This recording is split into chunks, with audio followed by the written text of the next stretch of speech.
What's up, you beautiful chuds, and welcome to the Let's Talk Horror Channel podcast, and welcome to the Creep Zone, where we have very honest, very unrated, unfiltered conversations about something from the world of horror. And if I've worked this out, and we all know that I am thick as shit, so I probably haven't, but if I have worked this out, then Happy New Year to everyone, because this should be the first episode of 2026. And what an absolute bloody blinding movie to start the year off by talking about 13 Ghosts, the movie that nobody probably thought that I would be ringing in the new year of 2026 with 13 Ghosts. But who gives a shit, right?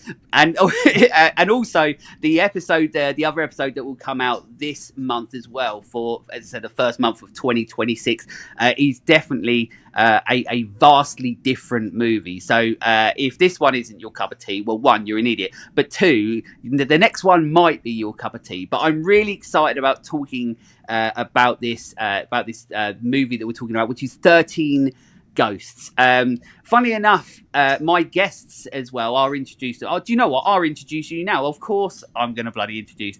But with me today on these episodes, I have with me Becky and I have Jay. They are from the Girl and the Gay movie podcast. I always get them right. What is it? Is it the Girl and the Gay movie podcast? Is that right? Or sort? If you're searching for it, I think it's got the movie in there, but yeah, whatever. Yeah, exactly. I'm notoriously bad at knowing what anybody's names of the shows are. Even though I know what they are, I can't fucking say them because I'm an idiot. But welcome. They've both been on the show before, so you will recognise them. But welcome back to the show. Thank you for coming back. Thank you for having us. Yes, thank you for having us. Be good to join you with us together as well. I know, exactly. We've had you. So that's what I was going to say as well, because when Jay was on before, we actually spoke about a movie that was sort of similar to this in a way, that was around the same time frame. We spoke about The House on Haunted Hill. And this one came out, I think, a couple years after. And I'm really looking forward to getting to talking about sort of the movie, but also the timescape of, you know, like when we did that episode with House on Haunted Hill, that time for horror was the weirdest fucking time. Where they were like, let's do this haunted house shit. And I'm like, why? It's the same production company, no? Like Dark Castle?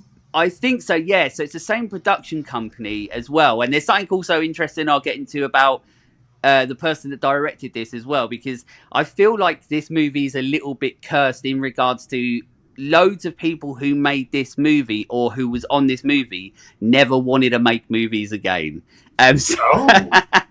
So there's some interesting facts out there about this movie, but I won't spoil it all too much already. But yeah, of course, we're talking about 13 Ghosts. It was released in 2001, and this is what was interesting. So it's directed by Steve Beck. This guy didn't really make too much before this, and when he made this one, he did afterwards. He did the movie Ghost Ship, which was like a year later, and then didn't make anything else after that. He was just like, I'm done with that. Wow. So it's quite, and also, I don't know if you're the same with me. If you know Ghost Ship, you can actually sort of see the comparisons between this one and that one. Yeah, I didn't know it was the same people, but yeah. I mean, at least he knocked out a couple of bangers before he... Well, that's it, yeah. He had, like... I mean, he's pretty good. I suppose he's one of those directors that were like... You know, like, you're supposed to have a start, middle, and an end. He doesn't have anything apart from a start and the end. And then that's... chaotic elsewhere. Yeah, exactly. Because he's really good at doing the starts. Like, you know, we're talking about this movie, and obviously Ghost Ship has got a great intro. And then the ending, you know, we've got the reveal and all that sort of stuff. And the twist, he loves putting a little bit of a twist in there. But in the middle, it's just fucking wild. And nobody really knows what the fuck's going on. But we're getting to all of that. The film is starring, there's quite a few people, and also there's a shitload of ghosts. So I'm not going to go through all the ghosts. But we've got Matthew Lillard, obviously the legendary Matthew Lillard. I'm probably going to have a few hot takes on Matthew Lillard in this movie, unless you feel the same. But we'll get there. Shannon Elizabeth. People will know her from being naked in everything, pretty much. We've got a name. Yeah, that's it. American Pie. Scary movie. scary movie. That's right. Just always cast being Jack Frost. She was in Jack Frost, where she got sexually violated by a snowman. Wow. So that's her career. We've got Tony. I'm gonna absolutely murder this name, but Tony Shalhoub. I apologise for saying that wrong, but I'm not gonna get that right. No. You know, unfortunately, F. Murray Abraham, which I think is the old guy, the Cyrus guy. I think that's who that is. No. Right. Okay. And of course, you know, there's just a shitload of people in this, and there's 12 fucking ghosts, you know, and I'm not going to go through all of them. We'd be here all night. On IMDb, it's at 5.6. But are you ready for this? I don't know if you've seen it. A whopping 19% on Rotten Tomatoes. 19. Yeah. Wow. People do not like this movie. They don't. I'm shocked. That shocks me. I thought this was like a favourite up there. Do you know what? I've got a hot take that I'm going to throw out now. Go on. But so, House on Haunted Hill, this one, 13 Ghosts, and Ghost Ship, are those are the kind of ghost movies I like. Give me Paranormal Activity, I'm bored. I don't want to see something floating. I would rather see, like, the Jackal, for example, full on attacking someone, and like, I love that. You can actually see them, but they're not like it's brilliantly done. I just don't like where ghost movies have gone nowadays. No, I mean you're exactly right. I mean they have definitely changed over the generations of horror and everything like that, and it's such a strange. As I said, I say this all the time, but 90s horror and early 2000 horrors, you know, as it was transitioning, is the wildest time. Like even between 95 to 2005 sort of thing. Like you've got such insane horrors, and they really went to town on all these like haunted house movies and creating them. But you're exactly right. Like at least in these haunted house movies, like you were sort of like seeing everything, you know what I mean? Like you were seeing the ghosts, they were on screen in front of you, and what that meant is that there was like a lot of creativity around it, and we go into that as well, because there's obviously a lot of good to come from seeing what we see in this movie. But I think you're right. Like if you said to me, do you want to watch Paranormal Activity or 13 Ghosts, then I'm going to go with 13 Ghosts, because the entertainment for me value is higher. I don't know if you're the same, Becky. You might be like, nah, fuck that. I want Paranormal Activity. I mean, I love them all, but for different reasons. Yeah, I mean, I love this one. Like you say, I do love seeing them, but then I do love Paranormal Activity and how they've done it where you don't see anything. And I find that more scary, whereas this is more fun and, like you say, entertaining. It's a bit more campy. Yeah. Everybody in this is, I mean, that's one of my things that I will say about it. But everybody's like performances are 211, you know, in this. Whereas, you know, with Paranormal Activity is, you know, they're trying to ground it even more, even though it's about fucking ghosts that aren't real.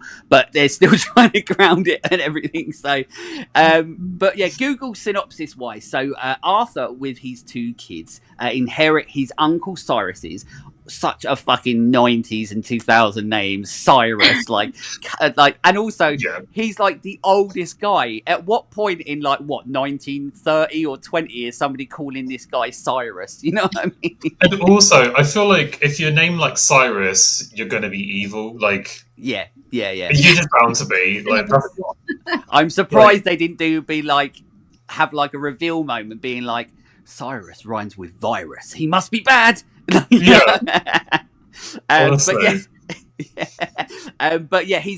basically they inherit the Uncle Cyrus's glass house in which 12 ghosts are jailed. They, along with a nanny and an attorney and a psychic, get trapped inside a devilish machine of that house.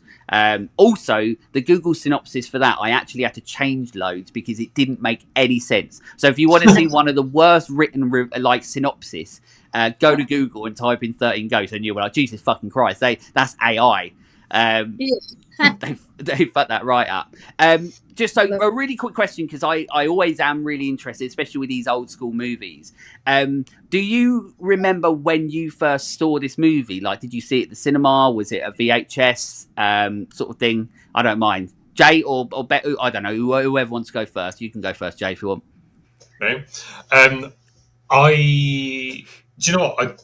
I was too young to see this in cinema. Yeah, Sorry. well, we established this time, didn't we, that you made me feel like the oldest man, yeah? Sorry. But I do remember when it came out, I was me and my brother at a very young age had an obsession, and I just watched The House on Haunted Hill, and I think there was another film I'd watched as well, and I worked out that it was by the same people. And I'd seen a trailer, and I was like, okay, the trailer was the thing that drew me in the most. And then I was like, okay, I need to watch that. Yeah. But yeah, I can't remember how old I was. I think I was about maybe 9. And then you were like, I've fallen in love with these ghost house sort of movies. Kind of, yeah, because it was like the first one I watched was obviously House on Haunted Hill.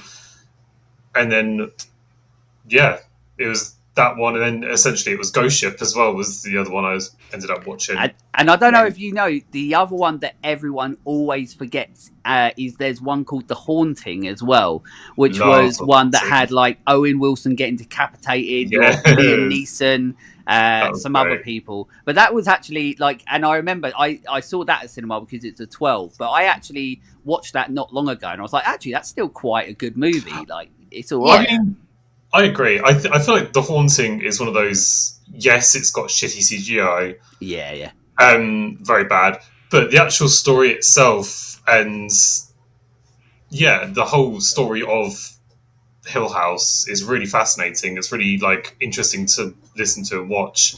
And yeah, you got some like creepy moments in there, and Owen Wilson getting killed. That's always a plus. Yeah, so, and he's like, wow. I think he gets decapitated saying, wow. Yeah, that's it. Head off into a fireplace and he's gone. Becky, when did you first see the movie? I don't remember seeing this one at the cinema. This would have definitely been a rental from Blockbuster or something, and then it was in my VHS collection, and then obviously when we replaced those with DVDs, it was in the collection. But yeah, another one that kind of reminds me of these films that we've mentioned is Stir of Echoes. That's another one, I think. Oh yeah, it's a great. That's old Kevin Bacon, isn't it? Ghost story, yes, yeah. But yeah, and I've definitely watched this several times over the years. This was one that was on repeat. Yeah, it's a good one because it's like an easy repeat movie, isn't it? It's just like, I'm just going to pop this on, and whether like you're on your own or you're, with friends and stuff like that, you can just pop it on. There's a lot to entertain you about this movie, but also what's fun about this movie is that if you are with friends, there's a lot to take the piss out of this movie as well. So it's like it works on both levels. And we'll talk about that all. I don't know, in regards to when I first saw this, this is a period where I get like really confused, because me being the old man that I am, I was old enough to see this at the cinema. Because what was this? So this came out in 2001, so I would have been 16. So at that point, I was like, yes, finally I can go and watch 15s at the cinema.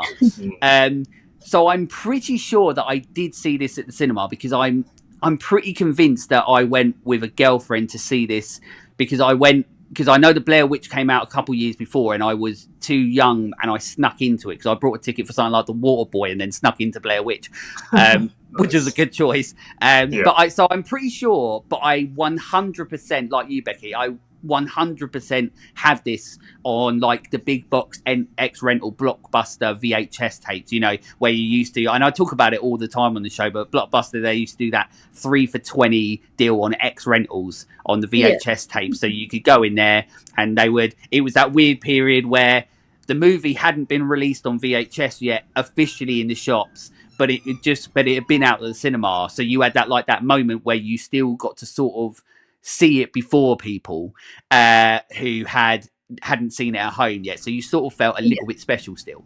So I definitely saw this on VHS. I just can't remember if it was a cinema one, but it more than likely was. but it is like that VHS sort of era movie sort of thing, and I like the fact that it still gets spoken about. I don't know. Is this? I mean, this is a question to both of you. Do you think that this is going to be, say, give it another 10, 20 years? Do you think that this is going to be one of what I consider to be the lost movies? Because I think it probably will be. Yes, yeah, I think Possibly. there's too many movies that are probably better and are gonna be remembered more than this, so it's quite possible, but I would hope not. But yeah, because I've been thinking a lot about this like recently, and you know, and now it's like, you know, we grew up obviously, you know, and I grew up on like, you know, as I was growing up, it was like I was still watching the 70s, the 80s movies, and then the movies of that time when they were sort of coming out, and as I was growing up and stuff.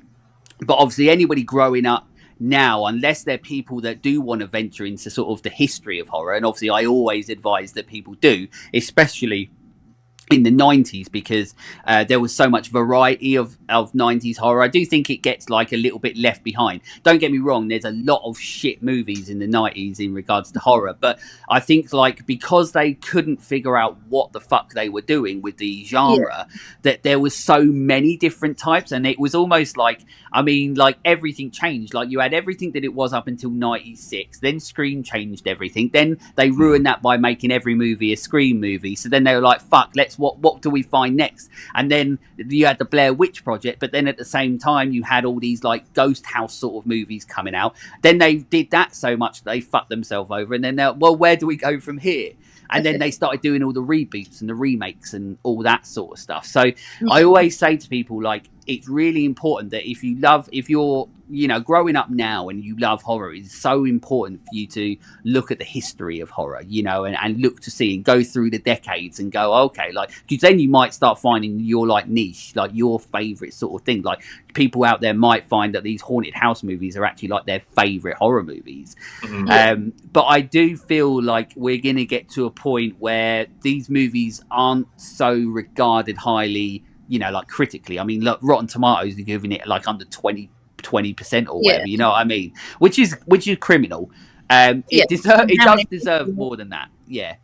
How many people must look at that and then avoid watching the film? Exactly, and that's the thing. I think, like, because of things like, you know, the critical response to sort of these movies, that over time, I feel like we end up losing a lot of these movies, and that would be, I think, a bit of a shame, because there's certain, you know, there's a lot of aspects to this movies and movies like this around that time where there's a lot of really good stuff that comes out of them, or when you're watching it and you're like, oh, that's decent enough. So but fingers crossed I'm talking shit and it never happens, and it just goes into a museum somewhere. Matthew Lillard Museum. A Matthew Lillard Museum. Yeah, that would be bloody good, wouldn't it? Right, so we're going to get into talking about the movie. So straight away we get right into the movie, because we get a really cool opening shot. Like I said at the start, the guy's really good at doing openings for movies, but we get a really cool shots where we're going through essentially a graveyard for cars. We're going through a junkyard, and we've got like a shot of, you know, this hanging car and all this sort of stuff. You know, you've got like, I don't know, it just looks really cool. Like they've done a really good sort of opening shot, and then before we know it, these nerd science guys, they break into it. We get the rich guy called Cyrus. I'm just going to call him Cyrus the Virus. And then Matthew Lillard at this point as well. We meet him, and the movie does get straight into it really well. Matthew Lillard is proper hamming it up in this movie. So I'm just going to get my hot take out of the way straight away. Although he does get better, but there's only so much you can take. Although other people might say no, there's no such, you know, there's no more levels. But basically, he constantly sounds like he's having orgasms throughout this entirety of this movie. Like every time he sees a ghost, he sounds like he's just getting a chubby. I'm gonna not want to hear that now next time. I was watching it like just before we came on, and I was just like, and I did get that as well. I was like, oh, it doesn't sound great. what you're doing every time you have this vision. Yeah. It just sounds very awkward. Yeah, it does, because you could imagine, like, as well, because when moments happen like that, I always go to, like, my brain goes to what it would have been like on set for that actor and all those people, and there he is going around the floor like he's, like, you know, jizzing his pants every time he sees, you know, because he ain't seen ghosts in real life. Well, I hope not. So, you know, but he's just, you know, but he does it, like, from the start and, like, throughout the movie, but he's really hamming it up in this movie, like you said, like we've been saying as well, like, everybody is like 211 in this movie. They're like more like stage actors than they are like movie actors, you know. But yeah, I think, like, my hot take in this is, like, I don't think that anyone is good in this movie. I just don't think anyone. I think Shannon Elizabeth is fucking awful in this movie, and I'm gonna, when we go through the synopsis, you'll see my reasoning in it, sort of like why I feel this, or the moments that stick out as to why I was think gonna this. say, But yeah, like, there's explaining to do. I will. As we go through, I will sort of explain. But anyway, so we're already introduced to Cyrus the Virus, Matthew Lillard. They've got these goggles on. We don't really know what these goggles are so far, but basically, he looks as though he's got psychic powers because he's jizzing his pants all the time. And basically, they're there to essentially capture a ghost. Believe it or not, they're there to try and capture a ghost in this big, like, case thing that's got writing all over it and stuff like that.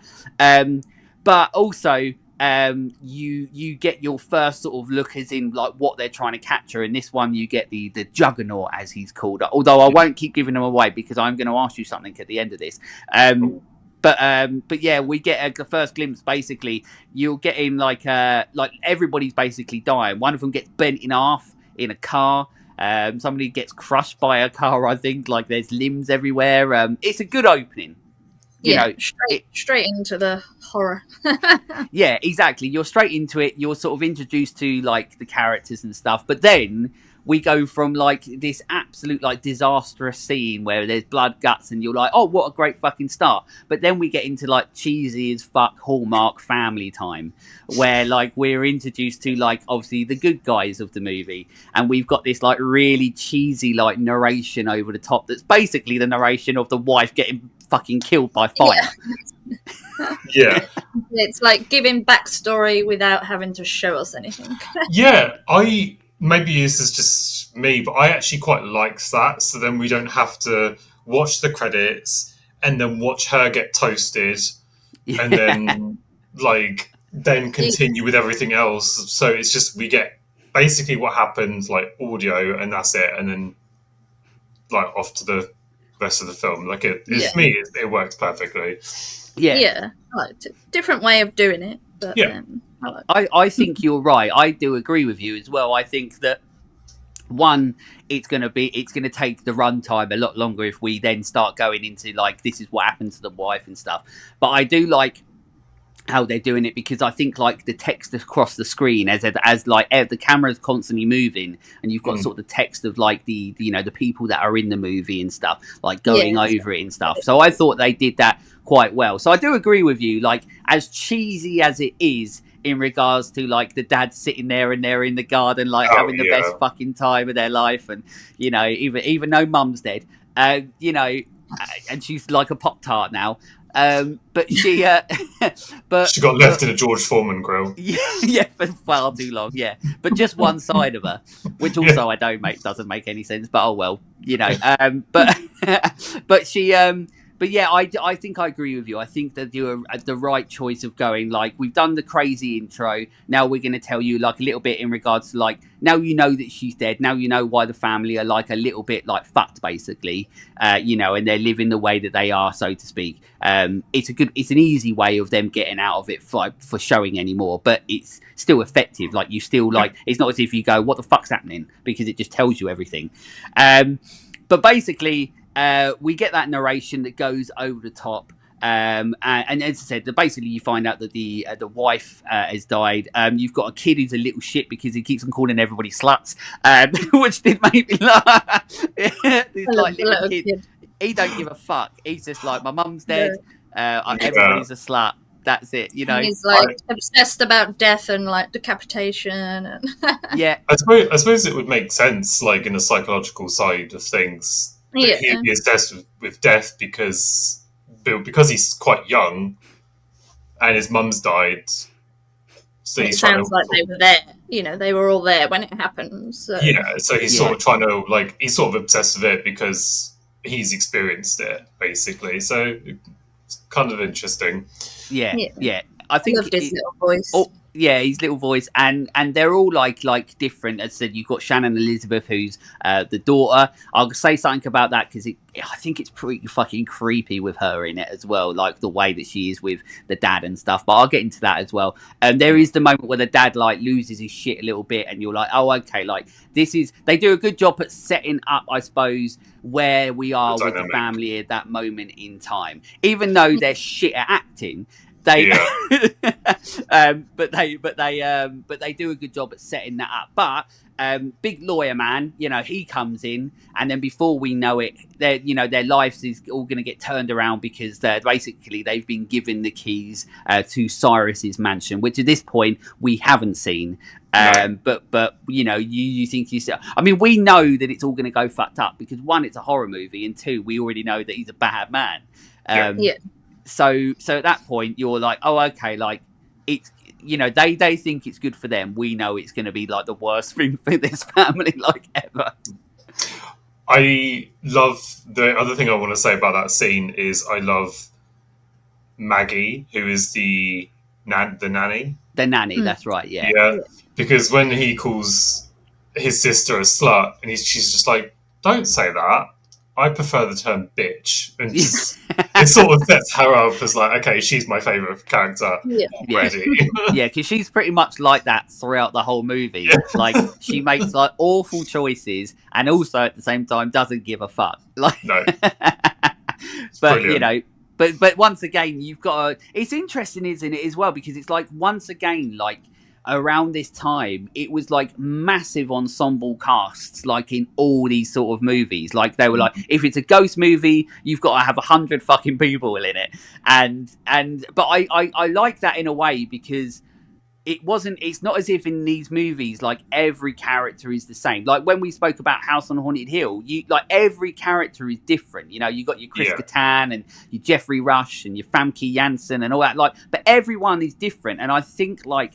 I almost feel like as we've gone into like, you know, 2025, like, and you know, around like 2020 and so on like that, I say this a lot, like I feel like we've lost a lot of that, or like even if we do have like ensemble casts, they all, so many of them feel the same, you know, like it's very difficult to pick this person from this person, and it's less about the individuality of these characters and these people in the movies than it used to be, you know what I mean? And I can't see why they can't do it, because it's not like, oh, it's like runtime, because all these movies are like hour and fucking half.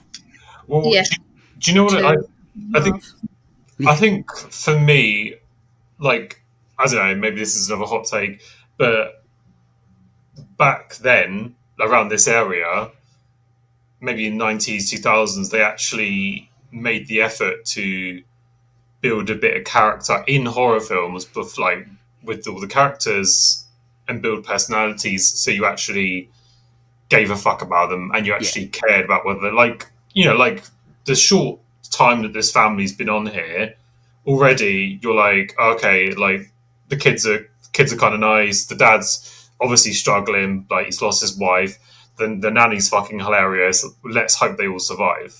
But then like you cut to something like, for example, Thanksgiving. I love Thanksgiving. I think it's a brilliant film. Couldn't give a fuck if any of them survived or not. Didn't care. I was there for the death. That was kind of there. So you sort of... You're exactly right, because like, and that's the thing, and it's a very good example, like Thanksgiving, and I watched one the other day, I think it was like Clown in a Cornfield or something like that. As well. And I watched it and I was like, it's all right, it's okay, and I actually like a lot of the stuff that they do with the clown stuff and stuff. Maybe I'll cover it on the show one time, you know, maybe. But what I don't give a shit about any of these people, you know what I mean? And that's the thing, they're all just like, you know, they're just there because they're there to die. You know what I mean? Yeah. And you're exactly right. When this movie happens, it doesn't matter how shit I think the performances are. There are, you know, when you meet this family, you're like, you know these bad things are going to happen to them, so it makes you go, I sort of wish it didn't, but you know it's going to. Whereas like when you watch a lot of these movies now, obviously you don't want the bad things to happen to them, but at the same time you're, well, sometimes, but then at the same time you're like, but that's their purpose, you know what I mean? Like their purpose in this movie is to be the family, to go on this journey together, and this is the movie. Now it's like these people are just there to be killed in a crazy way, and that's it. Yeah, body count, exactly it. But yeah, so they get the keys to Cyrus's hotel. It's not a hotel, it's like a mansion, whatever it is. And it looks pretty fucking cool. You know, like it is one of those things that you can imagine being on like one of those modern home programs now. Like we've built this £2 million house.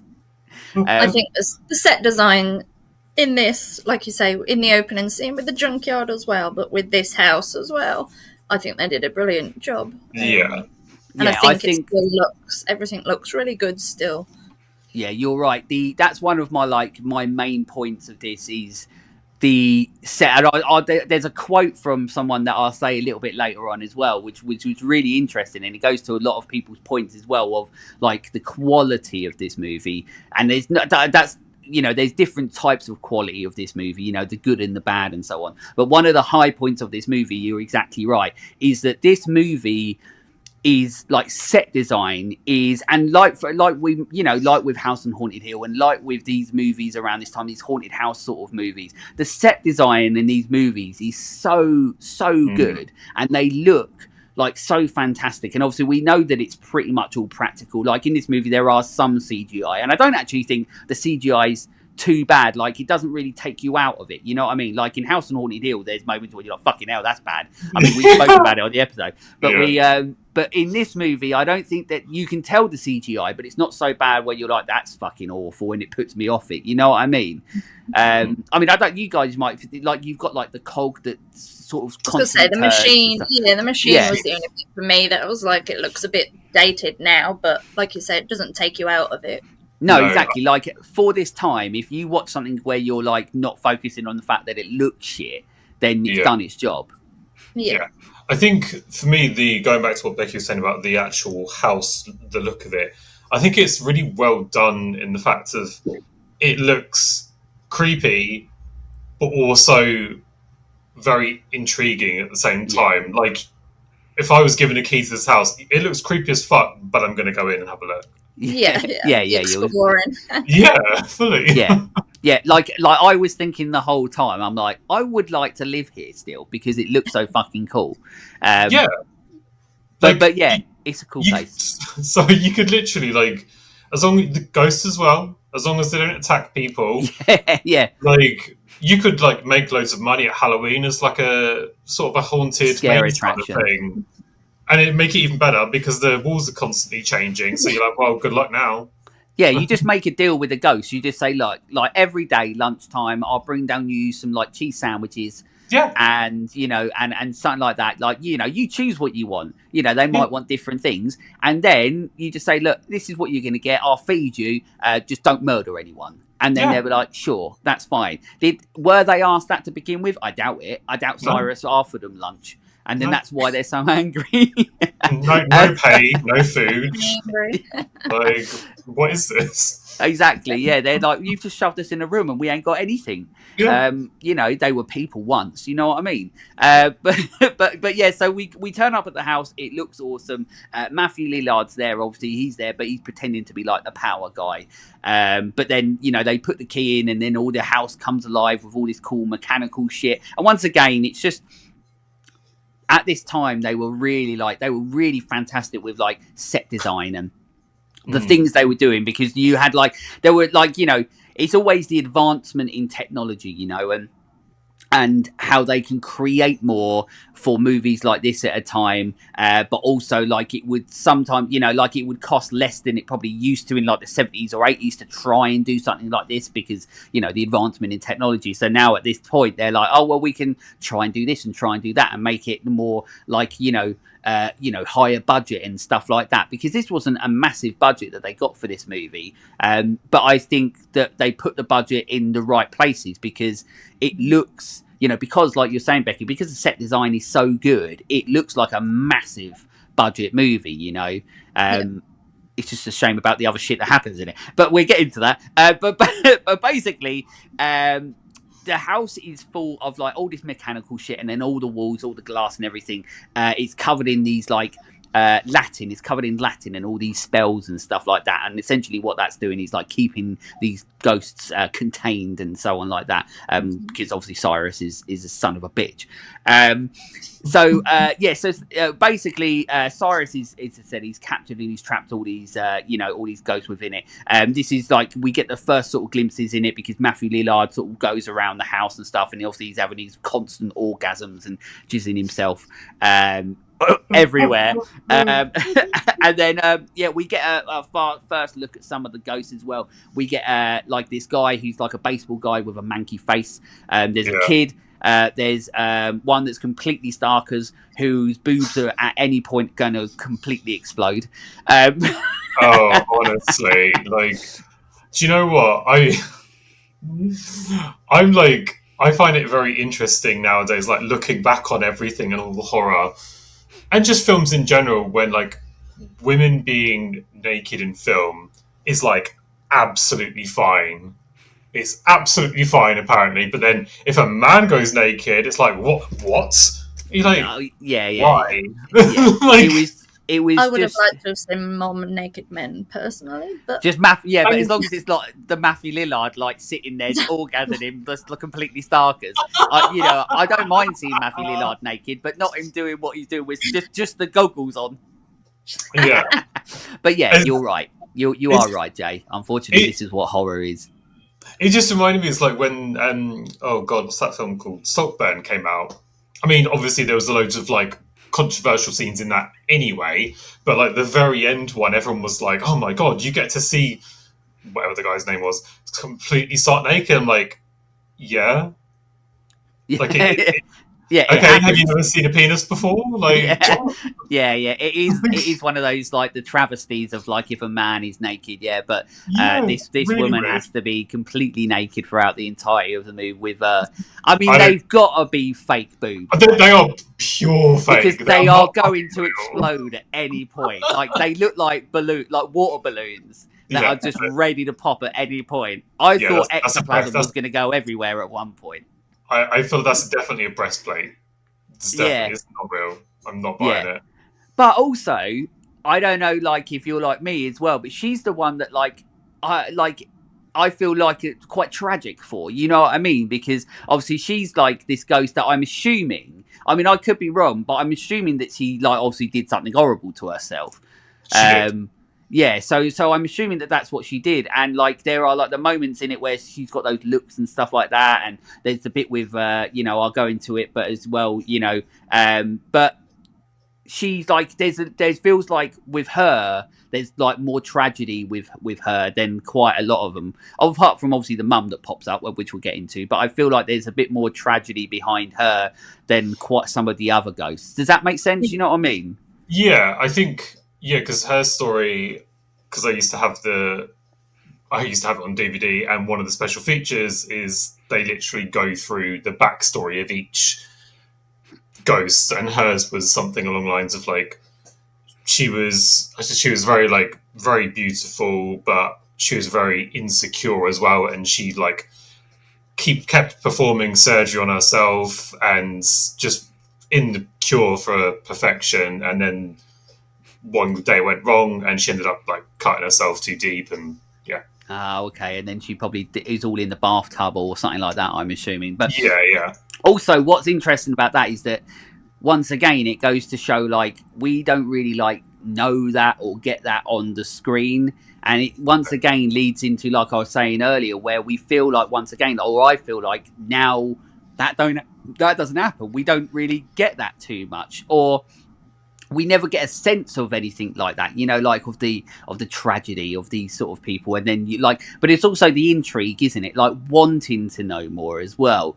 Like there's very few movies that I watch now where I'm like, I want to know more about what happened before, about these characters, what journey led them to become these ghosts and stuff like that. And it happens obviously every now and again. I'm not saying every movie that comes out now is shit, but I'm just saying that at a time it's interesting because there was a lot of shit movies. And I mean, 13 Ghosts, we'll go into it when it gets to the overall thoughts. I don't think this is a fucking brilliant movie, and I'll get into it at all. But it's still a movie that's intriguing. It's still interesting. There's still a lot to it where you're like, oh, okay, like I want to know more. Like if there was a sequel, I would see it. I don't even know. Is there a 14 Ghosts? I don't think there is. But I'm one of those people that you always hear on the internet people saying like, oh, there's going to be like a TV show made. I'd be totally up for a TV show, 12 episodes, backstory on every ghost. Like, I am totally here for that. Somebody needs to do that. Because that would be awesome. Yeah. Yeah, I would absolutely love that. And I think, it's been in the works or talks for a few years now. But I agree, Becky. I would absolutely love to have, like, each episode they focus on one of the ghosts and the backstory of it and what happened, and just that be it. We don't need to have any other story. Just have every episode named after the ghosts and their backstory. Boom, done. Yeah, because it could be like the start of like they could do it as like like a series, and then like the start of it is like where it all ends. You know what I mean? Like they could like almost essentially remake 13 Ghosts, so to speak. The start of it is in like this is where it all ends. But once again, because you're interested, because you're intrigued, you want to know more. So then you end up going backwards and like you're saying and learning more about how we get from this point to this point and hitting that. But once again, like because it's so interesting, because it's so intriguing, and because it's so creative, that's how you think. You want more, and that's the good thing about movies, that a movie doesn't have to be great to be good for us to want to know more. You know what I mean? Like we can always be intrigued. If a film's flat out shit, of course we don't want to know anything more about it and never want to watch it. But there's a reason why movies like this that aren't considered necessarily, top-notch movies, you know what I mean? There's a reason why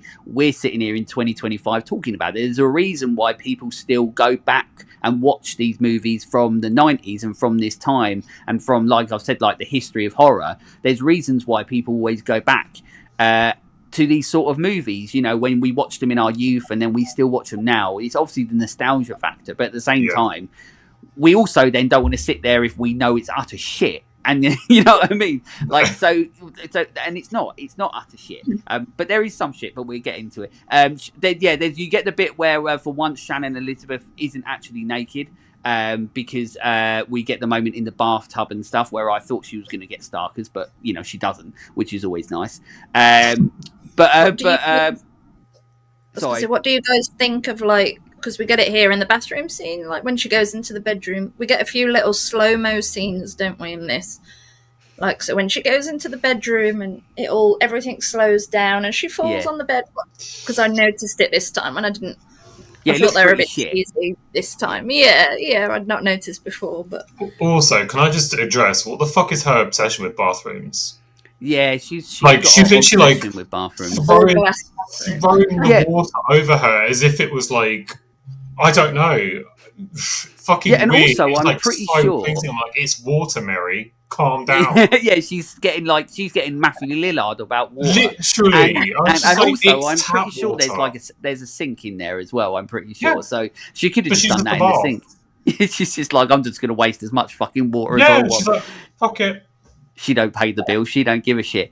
But But yeah, so she obviously, we get that like sort of cool moment as well. Yeah, she's in the bathroom, and then it sort of keeps flipping between the fact that like obviously she can't see anything, but we as the viewers then can see like the bathtub, the like fake boob lady. She's in the bathtub, and I quite like that scene because they do quite a good like transition in between both of them. Yeah, But then also like I forgot that it like that moment ended on her like going with a knife sort of thing, and I forgot about that, and then that made me think about maybe she is a bit of a dick then, because because then I was just like the tragedy story side of it. I was just like I just remembered her being like a little bit sad, but then I remembered she does go with a knife, and then I was just like maybe she's not so nice then. To be fair, she's having a bath. And this random bitch has just come in and like turned the cold tap on and washing her fucking hands. I mean, I would be pissed as well. Like, yeah. To me, it's because she was like a beautiful woman, and she didn't like maybe. having, You're right. Beautiful woman in front of her, and that's probably more an accurate reason. Yeah. That's probably better than what we're thinking. Yeah. She's just like turned the fucking tap off. It's getting cold. Yeah, she's like, it's fucking cold. What are you doing?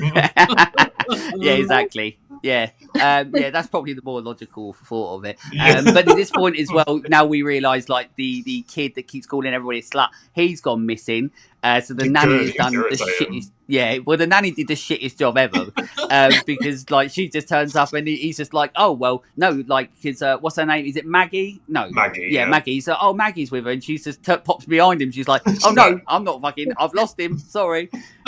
She's just like. Yeah, exactly. She's like, I'm mean. She's just like, whoa. But at this point as well, the kid sees his mum, who's obviously like, all pop-tied. And obviously he absolutely shits himself. And then also, so that goes. And then Lillard sees one of the ghosts as well, because you get to see like one of the ghosts who's like the big, massive, bloody bastard, I think he is. And I think he flips him the bird, doesn't he? And then, but then he sort of sees, because obviously his psychic stuff, he sort of sees like a little bit foreshadowing for later on. So, I don't know. In this one, I questioned his like psychic. Because we see him like have flashbacks to the past, like when Arthur touches him, he sees everything that happens with that happened with the wife. But then in this bit, he's also seeing the future, or it might be a bit later. He's seeing things that happen with himself. I think, and I'm like, which I one? I always assumed psychic was more back. I always assumed that it was like. It was just death in general. Like, he has all these psychic connections and visions to do with death in itself. So he's doing it. Yeah, so because he's like flipping the middle finger to this guy, and then he's sort of the one that doesn't kill him, but he's involved in his death in about an hour's time. So I don't know. Yeah, I mean, it's just basically one of those things just to get him look like he's using his pants on screen. But then this is like, I think from this point he's like, because obviously the movie's only like an hour and a half, so this is like the point where it starts like ramping up a little bit more. Yeah, there's Shannon Elizabeth. She gets attacked by a ghost with like a fucking box thing on her head. Like a cage sort of thing on her head. Yeah, that's right. And then she looks like she's on like the fucking longest slipping slide ever. Like she's just sliding across the floor. Like they're washing up liquid the floor, everything like that. But also this bit did piss me off a little bit because with it being Shannon Elizabeth, obviously, like at some point you're like, oh well, she's gonna get naked because that's sort of like what she did. And in this movie, she was like trying to get away from that sort of stuff. Well, unfortunately, she didn't get that far away from it because literally there's just constant shots of her chest while this ghost is ripping her clothes off.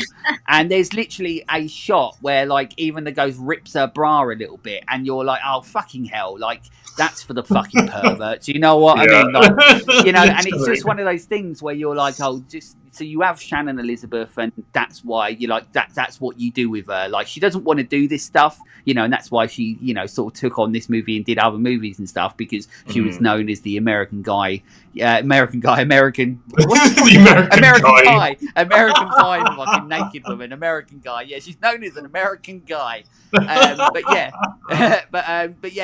so I sort of like, when that scene happened, I sort of felt sorry for her, because I was just like, that's a shame they did that to her, innit? But once again, it's like what you were saying earlier, Jay, isn't it? Like, this is what horror like was sort of like built on, in a way, was the sexualization of women, and that's the sad, dark, horrible part of the history of horror, which is I suppose is like a good sort of thing that we don't really have that anymore. You know what I mean? Like, very rarely do you see movies, horrors now that are focused necessarily on the sexualization of women, you know what I mean? Like, I can't remember the last time that I saw a movie where it was just like a sex scene for no fucking reason, or you know what I mean? So I suppose like it, in regards to like the quality of the movies might not necessarily be as good in my eyes, or they've changed so far from so far removed from what we used to have. But also, there are still some good to come of it, because we're not sexualizing people the way that horror used to, because, it made people money, which is always nice. I think my issue with, like, having nudity in general, not just with women, is, like, if it makes sense, fine. It's a story. Exactly. But if you've got, like, for example, like this scene with Shannon Elizabeth, did her bra need to be cut, and did we need to see her breasts? It was like, not really. Like, no. The scene itself was quite, like, it's one of my favourite scenes. It's very terrifying. Like, the ghost is creepy as fuck. And Shannon, I think, does a great performance in, like, that bit. And I was like, great. And then it's just, like, even, like, showing her boob, I'm like, really? Why? Yeah. And it just makes you remember, like, when you watch some of these movies like that and stuff, then it does remind you of, of the bad parts of what horror was. You know what I mean? Like, and there was always going to be fucking dirty perverts out there that like all that sort of stuff, and if you do whatever. But you're right, like, it's if things make sense to do it, then so on. Like, if somebody's in a shower now, I'm not even saying that this is necessarily right, but say, like, for example, Nightmare on Elm Street, for example, when she's in the bathtub, she's naked because she's in the bathtub, but you don't like see anything, or that I know. I mean, maybe you do in 4K now. I don't fucking know, but I don't remember that you see anything. But there's a purpose for her to be like it. They don't show it. They don't sexualize it. It's not gratuitous. You know what I mean? So they're doing it for a reason. Whereas, like in these sort of movies, like you're saying, Jay, like the problem is like, could they have just had her sliding along the floor on this fucking slip and slide and, getting scratched up or stuff like that? Yeah, but they didn't have to show the bits they need to. And then that's when, for me, it takes you out of it, and then you start to feel like really bad for the people like, like Shannon Elizabeth and stuff like that, where you're like, oh, did they always have to do this to her? You know what I mean? Like, obviously she has to sign off on this, but at the same time, I don't know. It's one of those things like, you signed up on it, but at the same time, you don't want to do it, So it's a bit of a shame. Yeah, I think like two of my favourite horror movies have like literally no sex scenes in at all. It's the Descent and Wrong Turn. Yeah, there's just, I mean, to be fair, in those movies, I hope you don't have sex scenes, because the monsters are pretty fucking weird in it, so I don't want to see any monster sex scenes. Although in those caves in the Descent, the monsters are definitely fucking, I'll tell you. Oh yeah, I mean, they got to breathe somehow. Well, there's literally a child crawler in the first one, which that's it. Yeah, I didn't work out until we recorded the Descent a few weeks ago. And you were like, oh, they breed. Literally, I was like, oh god. But also, there's a moment in this scene that weirds me out. So I said this a little bit earlier on.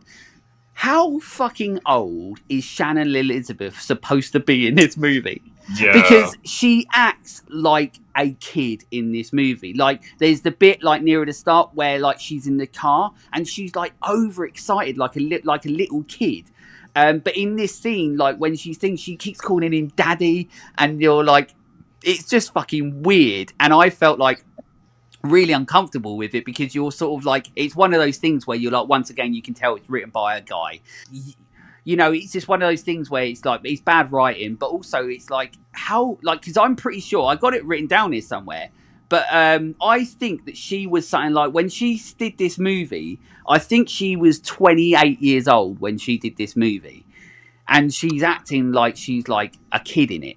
I was literally going to say I would put her at about 28.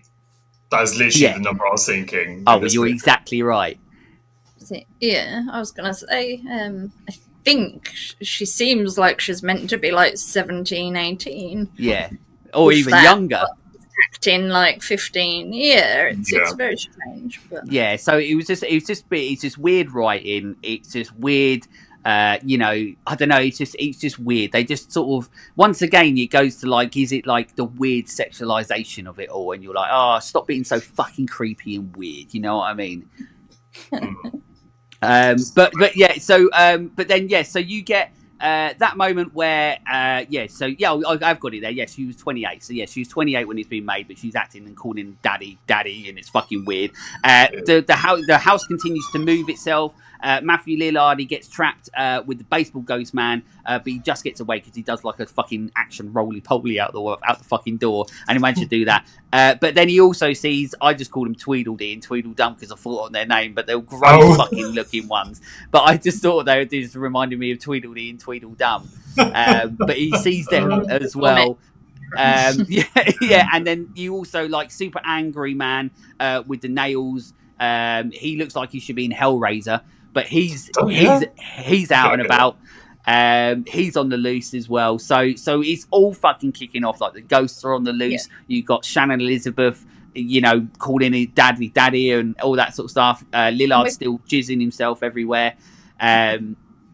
We get the moment as well where the head cage lady attacks the dad as well and scratches him to shit. But then also they start like throwing like weird dynamite sort of stuff, which is weird. Like, flare, like ghost dynamite or whatever the fuck it is. I don't know, but it's weird. Like I was just like, what the fuck is this shit? Like, why are the ghosts scared of this shit? I don't understand. It's something to do with the light of fire. I'm not sure, but maybe. And also, I did forget to mention that like there's a woman at the start of the movie that pops up. Then she comes back into the house because you know she's like, she's like the action woman in it. She's the star, like you know, she's the hero of the sort of the story, so to speak. I don't know if you're the same. Do you know who that woman is in other movies? Miss Honey from Matilda. Right, okay. Well, I didn't think about that. That wasn't what I was thinking of. But the whole time I was sitting there and I was just like, I know her from something and I cannot place it whatsoever. And then afterwards I realised when I looked it up online, she's obviously it's Embeth Davis, I think her name is. But she's in Army of Darkness, and which blew my mind because Army of Darkness, which is like the third Evil Dead movie, that came out in 1993. This is 2001, but she looks younger in this than she does in 1993. So that's why I got so confused because I was just like, who the fuck is she? And obviously, Army of Darkness, I've watched a zillion times in my life. And I did not cotton on to the fact that it was her from Army of Darkness. And she's done well for herself because between 1993 and 2001, she got younger. So she did all right. But also now you reminded me that she was in Matilda. So yes, I should have thought about that as well. Also, we forgot to talk about one of the first deaths in the house, the lawyer. Oh, yeah. He did, he gets sliced and diced. The door closes on him, and we get that cool effect where he slides down the door, and then there's a little bit left. Yeah, I thought that still looked really, really good. Like, and because his eyes are moving, and I thought, that still looks brilliant. Yeah, brilliant practical effects. I mean, I'll talk about that a little bit as well later on. But yeah, brilliant. I mean, it looks great. Everything in this movie does look great, to be fair. And all that being bit also, if there's anybody out there that have watched Hannibal, the TV series of Hannibal, there's a moment that reminds me of as well. There's something that happens in Hannibal. I won't say it in case you ever want to watch it and you haven't, but there's a bit in Hannibal where something happens regarding people getting sliced up in path and stuff like that. But yeah, it reminded me of that when I saw it. Obviously, this was a long time before that. But then this point as well, where everything's going absolutely wild, they obviously like want to give you a little bit of a breather. So this is where that they end up like going into like the office sort of thing that's there. That was like Cyrus's office sort of thing. Yeah. Which is where you learn a little bit more about other shit, about how, like, you know, basically this is like more like, this is where they try and like overcomplicate it, I think, because then you start giving like more lore about all the sort of stuff that's happening. And if you're somebody that's an idiot like me, my brain's not quick enough to catch it all. So that's my problem, is like, I like when scenes like this in movies happen where they're like, this is happening and this is from this book, and then because of this book, but then this guy's trying to do this, and then I'm like, like that. I I'm like, wrote it down as I was watching it, because I was like, I don't know if I've ever actually properly thought about it and understood it. Like, I'm writing it. Yeah, I'm not clever. My head was like the woman's boobs about to explode at that point. Yeah. No, I mean, I think, like, was it someone was possessed by a demon who wrote that book, and it's all about opening the Eye of Hell, and did like collecting all of these spirits together would then power the machine up to then open the Eye of Hell.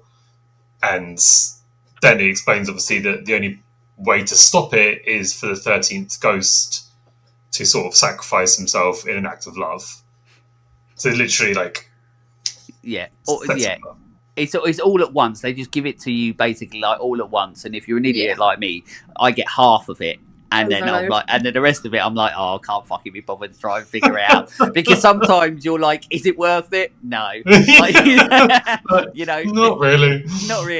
You know, if it's like, you know, if it's a Christopher Nolan film, you know, you've got to, because otherwise you have no fucking clue what's happening. Like, if it's Inception, you've got to understand every fucking thing. No. Otherwise, you're like, I don't know what's happening, or Tenet or stuff like that. 13 Ghosts, not so much. You know, I'll figure it out as we go along.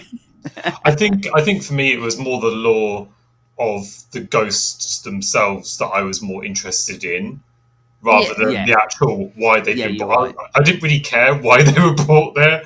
I was never interested in the Eye of Hell and all that kind of crap. But it was like the ghosts themselves were all very interesting, and I was like, okay, I want to know what happened to them, and I kind of wish they'd gone into that a little bit more, but you know. Yeah, you're exactly. I completely agree with you. I'm more about, you know, the journey that these characters have been on to get where they are, rather than the journey that the characters are on in the movie in regards to, like, this is how all this shit happened and this is what Cyrus is trying to do. And I'm like, I don't give a fuck about that. I'll figure it out as we go along. But then also as well, like, from this point, like, you know, obviously they're trying to, you know, they're all trying to survive. They don't want to die in this place, but they do, like, I don't know whether it's me, you guys might like it, but for some reason, I really dislike the fact that, like, their way of getting around the place is walking around with a giant piece of fucking glass. You know, I just felt like it was like lazy writing, you know, like they're just walking around with this big fucking panel of glass, and I'm like, what the fuck? You know, it just, I don't know, it just didn't work for me that bit. Like, I get it. It's not as if, like, I'm an idiot and I'm like, why are they doing that? I get it, but it looks fucking dumb. I completely agree with that. Good. It always literally sort of didn't really. I think you sort of said it best. You were so. Felt like a shortcut. Like, well, we need to get from here to here. Yes. How do we get from there quickly? Exactly that. It sort of felt like they were like, oh, we've got really good stuff. Shit, we need to end it quickly. How can we get from A to B with no problem? A panel of glass. And I was like, oh, okay. Yeah, sure.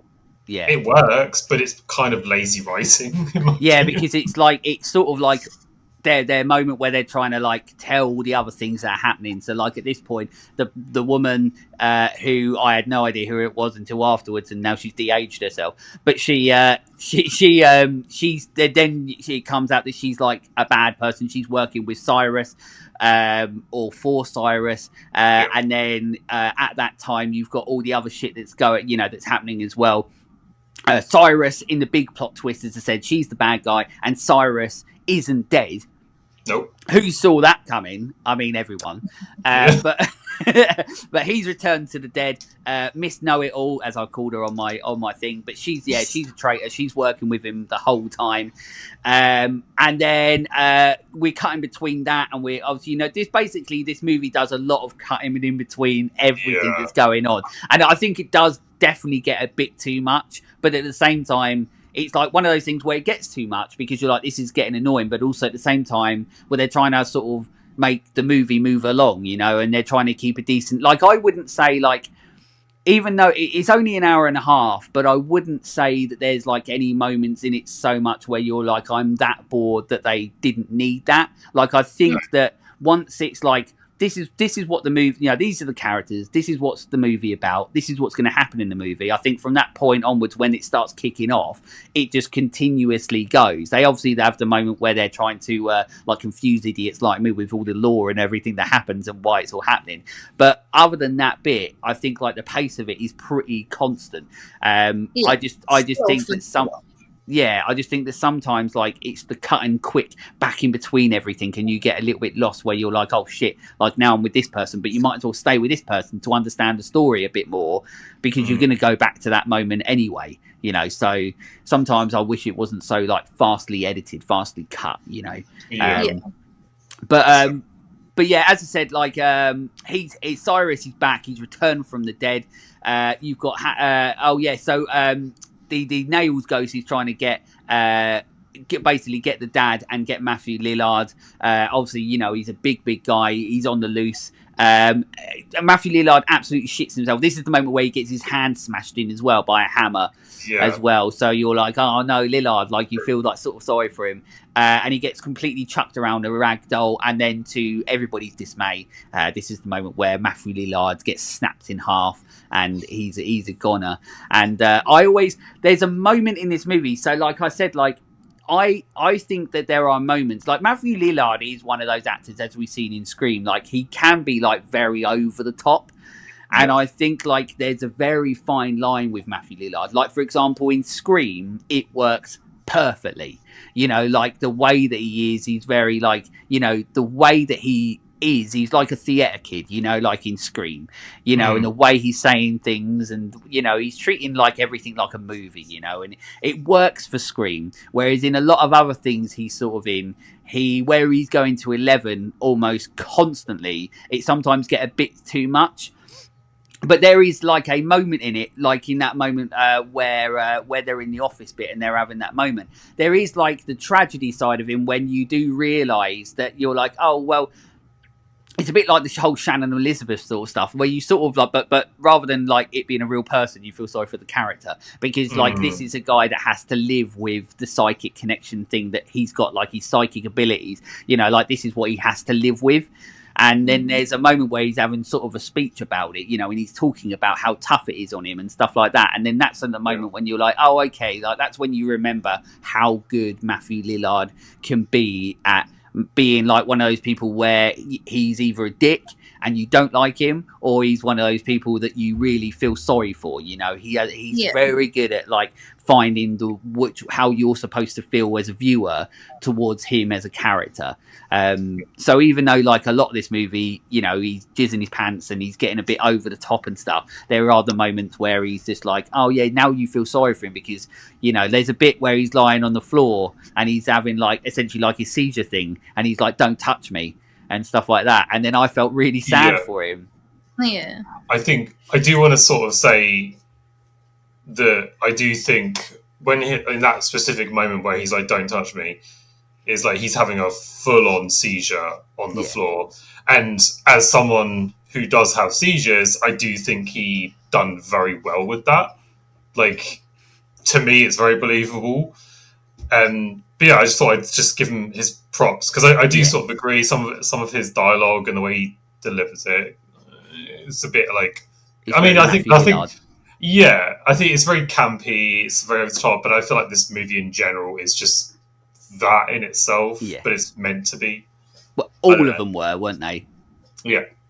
Yeah, you're right, and he is. It's just the tragedy of his character at that moment specifically, and then it's good because it's sort of the good thing about having an actor like Matthew Lillard in that moment is then that's when like you switch your opinion on him. You know what I mean? He goes from being annoying to you then going, you feel for that character. You know, where he's on the floor, like we're saying, on the floor saying, don't touch me and stuff. And that's when at that moment, I went from like, he's so over the top in this movie that it sort of puts me off him to winning me straight back around to going, oh yeah, this is why Matthew Lillard is so great, you know? So, you know, but now he's in Five Nights at Freddy's, so he's laughing. He don't give a shit, does he? So there. So we get the reveal that we've got the bad guys are still alive and everything like that. Matthew Lillard is dead. He's snapped. He's snapped. Daddy sees it. Oh, this is a fucking bad scene where the daddy, I call him Daddy now. It's fucking weird, but Daddy sees his dead wife. In this scene is horrendously acted as well. He's just like he's sitting there on the floor, and his wife comes along, you know, with her half Pop-Tart face and yeah, it's just awful. This is a moment where I was like, take this bit out of the movie. Nobody gives a shit. But yeah, then suddenly Cyrus, he's a dick, and so this is the moment where out of the blue, the woman who was the traitor, she gets squashed. He just gets her squashed in between the panels of glass, and that comes out of nowhere. And you're like, well, what was the fucking point in her? So she didn't need to be anywhere. The kids, although Shannon Elizabeth isn't a kid, even though she acts like she's a kid, they're all held hostage in the middle of this like weird fucking spinny thing that I don't really fucking get. It's just spinning all around. You've got all the ghosts that are around them. Once again, it doesn't look shit. Like if it doesn't, once again, it like the CGI, the effects in it don't ever really take you out of it. It doesn't look like like you're like today's sort of thing, even though loads of stuff today looks shit, but it's still good enough to pass for you to go, I don't think it looks fucking awful. It's the problem is like it's the what they do with those things that make it shit. So and that's the thing, so that's what happens in the scenes as well, but yeah, so you've got the, obviously they're in a fucking quite a predicament at the moment because Shannon Elizabeth and the kid are in the middle of this fucking spinny thing, so they can't get out. The dad realizes at this moment, even though I don't know how he didn't realize before, but Cyrus is alive, and they do that weird glasses reveal, and you're like, we knew he was fucking alive, like what the fuck are you on about? But the dad's only just realized the dumb shit. And then also he tries to fight him, but obviously this guy's an absolute fucking like pussy because he gets beaten up by this old man.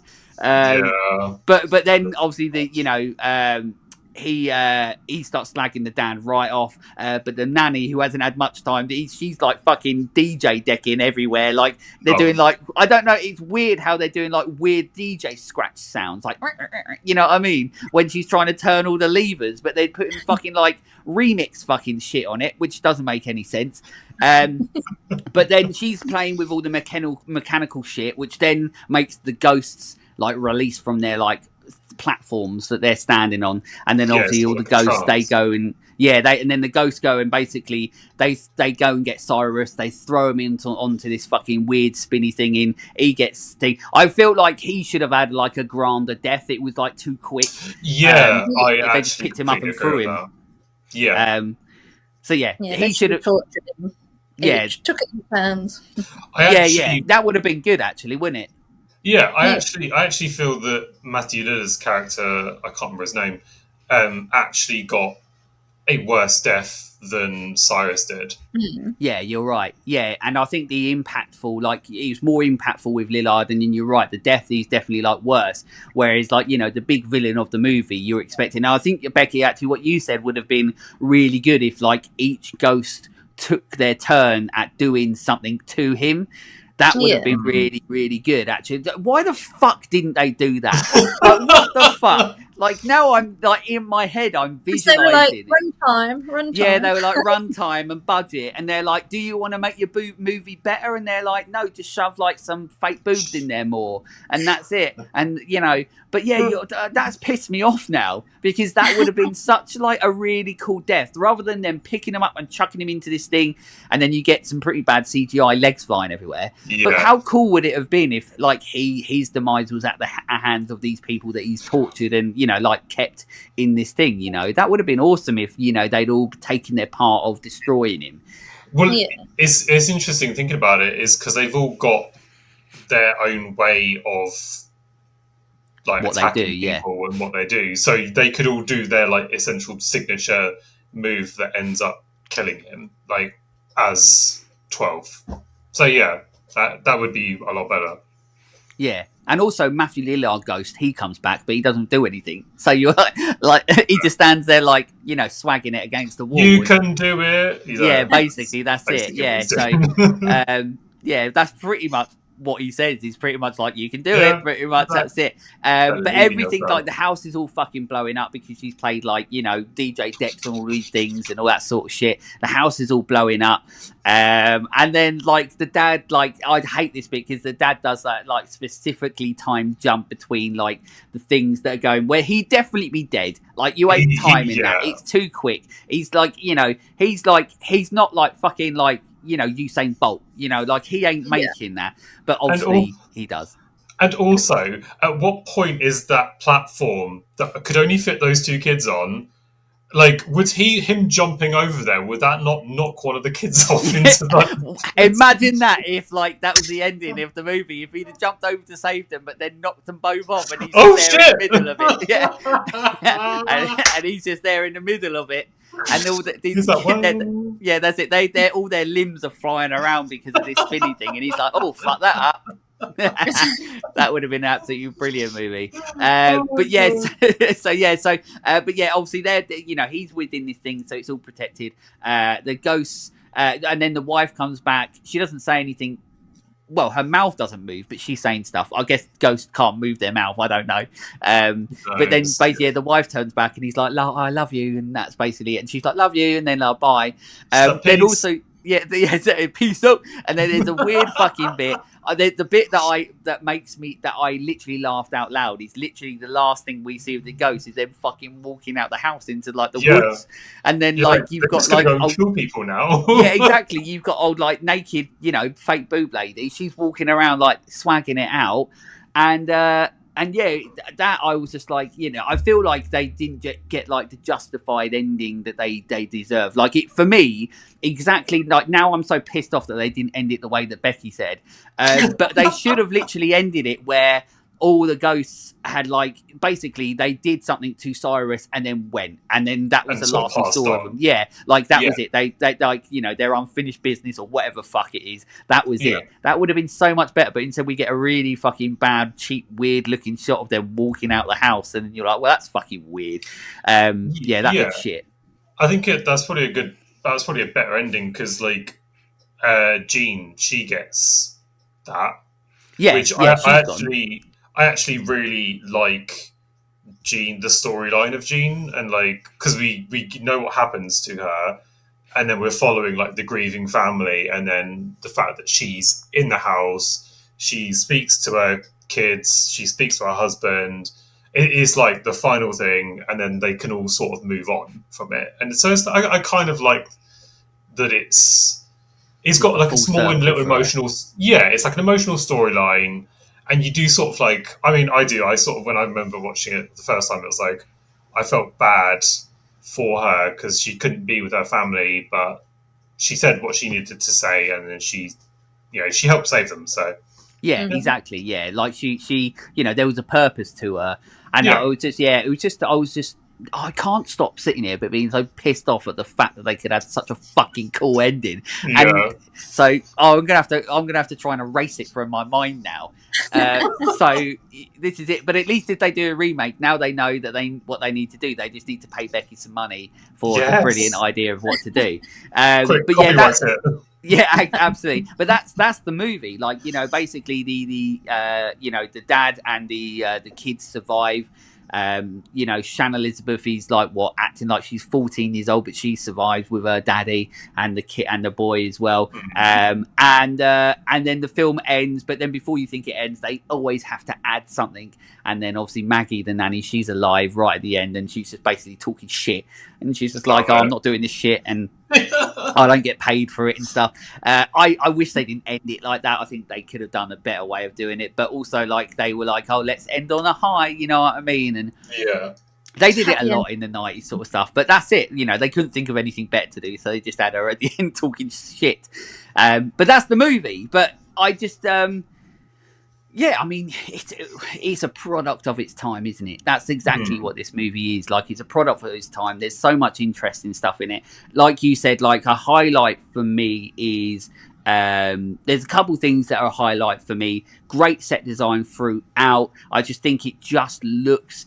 This movie, like, and I don't even necessarily think mean the shots, you know, like how the shots are set up and stuff. I think like you could always do better with that. But I'm just specifically talking about the set design, the production design of like, imagine being on those sets, you know, and that being brought to life physically for the actors, you know, and they have, you know, they get the opportunity to perform with that, you know, and it's it just looks, it really shows on screen. I miss that, you know, like I feel like we just don't really get that anymore. It's another thing that I feel like we don't get so much of, where you're like, you know, like I said, like this movie doesn't have to be a great movie for you to like admire the work that goes into making a movie like this. And once again, it like, I feel like we sort of have lost that in a way, where there's not many movies in recent memory, like off the top of my head, where I can sit there and go, oh shit, like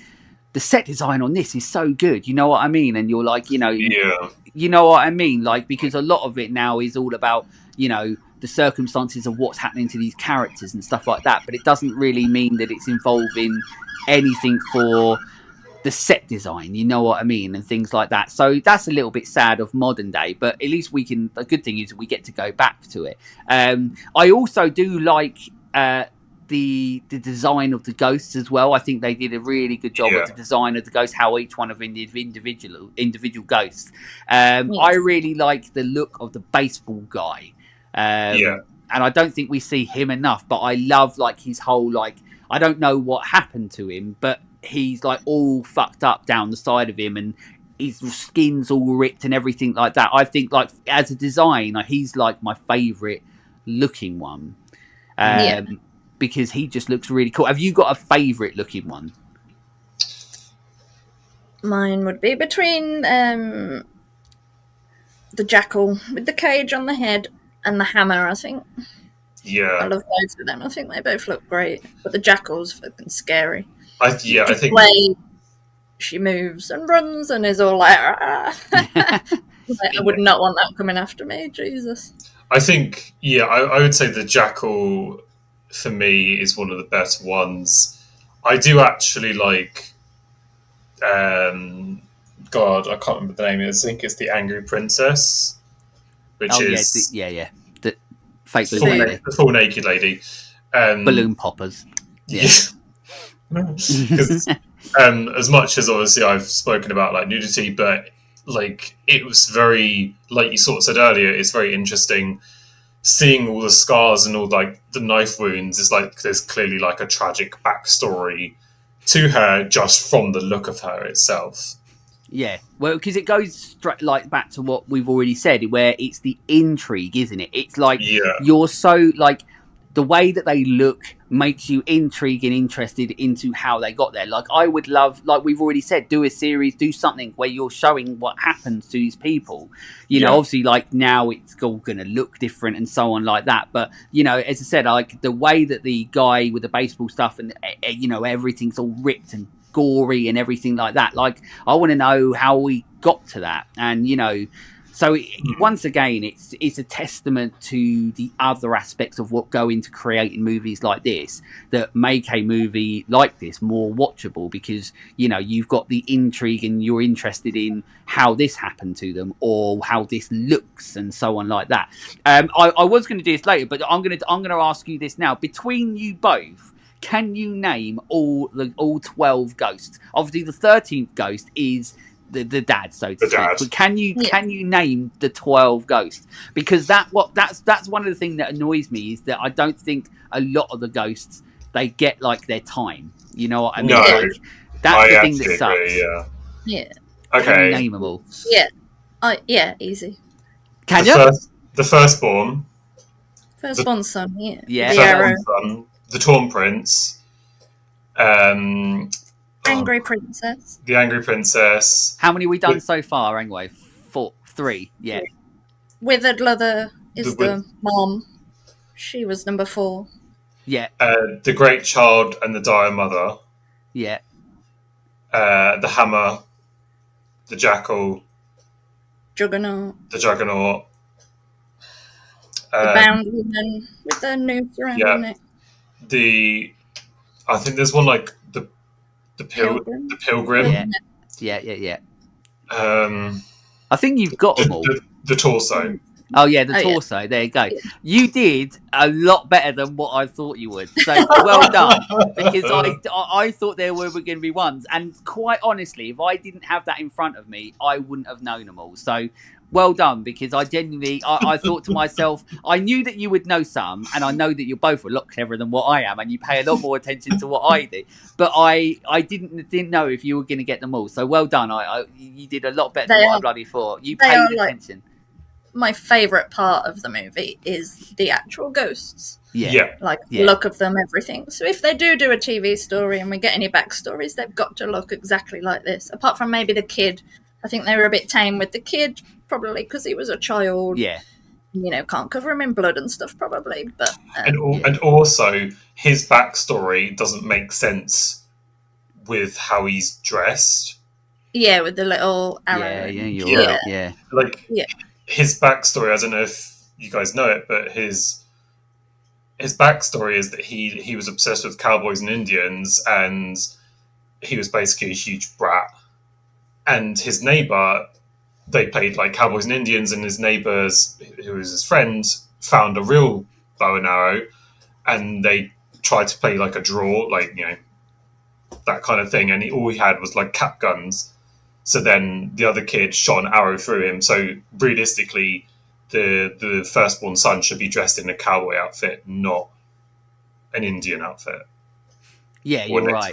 Yeah, you're right. It makes sense. And also, you've just like made me even more interested in wanting to know more about them. So that's the thing. It's like that's the thing. We need more like this, don't we? That's exactly it. There's not enough of it. There's not enough that makes you like, you know, remember the times when we were like watching like fucking 100-hour behind the scenes on DVDs, you know what I mean? Like, and it just feels like we don't have that as much anymore, and the intrigue, and like, because that's the thing, you know, you create movies like that, and it's the intrigue. Like, these are the movies that start you wanting to go on those journeys to find out more, you know, because it's this movie, and then they make another movie about it, and then another movie, and you're like, I want to know more about it, and I want to know more about it, and so on like that. Whereas now, like, once again, that sort of intrigue and that, you know, the interest of like trying to find more, because we don't really feel like we have that as much, you know. Like, I know there's a, you know, like something that is a little bit like that now, like for me, not for everyone, but something like Terrifier, for example, you know, like we have things there where there's actually intrigue. I want to know more. I can't wait to see where it goes, you know, and that's what I'm, you know, and you get excited about it. And that's the thing, like, you know, like, even though this is like a film from years ago, with what Jay's saying about, you know, all these like extra things about the ghosts and how they come to be, like, it makes me want to go and find out more. It makes me want to find, you know, more interested about finding out more, and that's exciting, you know, because then you get to find out more little things, and I wish there was more of that. And that's why I think, once again, it goes back to like 90s and early 2000s horror, where there's more than just the surface level movie. There's more that goes behind the movie, that, like, which they work so hard on to bring it to the screen. So what we see isn't necessarily all we get. We get so much more after the movie, and that's the problem. It doesn't feel like we get that as much anymore. I mean, I could be wrong. Loads of people might think the opposite of me, but I wish there was more of this sort of stuff now. Yeah, I do get what you mean. It's like, sort of going on to House on Haunted Hill for a slight tangent, is like what I loved about that was when I watched it, my brain went.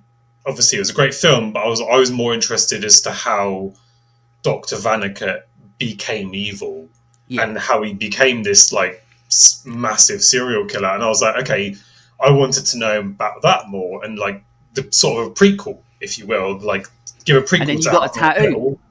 Yeah, I did.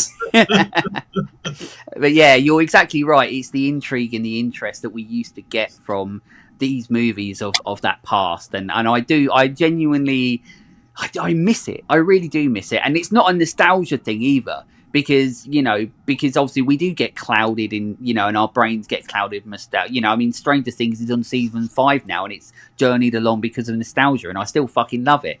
But you know what I mean. But I think like it's not just nostalgia; it's the fact that they're creating actually interesting and intriguing characters and things at a time when they were doing it, and we were like, we wanted to go beyond the movie, and now I don't necessarily always want to go beyond the movies, because a lot of the time the movies I wish I never fucking started them. So that's the problem. So and I've seen a lot of movies this year. I've made it my plan to see as many of the movies this year as I possibly can. And there's so many of them I wish I hadn't. So it's been an interesting year for horror. It's been an up and down. I don't even know if the ups are that up. Like, I don't even know if the highs of this year. If I get a chance to do my horror awards, the Let's Talk Horror, like, I think I'm going to piss so many people off, because so many people's highs of this year are like, this movie's fucking brilliant and it's amazing, and I'm watching it and I'm like, it's all right. You know what I mean? It's either all right or shit. And that's a shame. But I think it's been a really big year for horror. Well, 2025 was. I've just realised we're in a new fucking year. Oh shit! But as we're recording this, it's still 2025. But you'll see it in the new year. But as of 2025, it was an interesting year for horror. So maybe my awards is already out, or maybe it's not. I don't fucking know. Before I go into production info, and then of course we go through overall thoughts on the movie, is there any things that we haven't spoken about that you do want to talk about, whether it's things you like, whether it's things you don't like, or have we covered it all? We did miss Maggie's awesome line just after the death of the lawyer, and they can't find him, and she's just like, did the lawyer split? Oh shit, Maggie. She's just mic dropping constantly. I do love, there's another one as well where they're all, when they're in the library, again it's Maggie, and they're all like talking about ghosts and spirits and the 13th ghost, and she's just in the background going, I'm stuck in a house with crazy white people. So funny. You always have to have a character. You always have to have a Maggie in a movie, don't you? Bringing that bit of humour. Yeah, absolutely, because otherwise it gets too heavy, and you always need it. And Matthew Lillard, for me, isn't that character that you would normally think that he's going to be in this movie, because as I said, there is that tragic and tragedy side of Matthew Lillard's character, where you think he's essentially going to be like the clown, so to speak, but in fact it's really sad, and then it gets sadder throughout. So but as I said, it was interesting for me with Lillard, because I was just like, no, he's too much, and then he became, he once again, it reminds you of how great Matthew Lillard is.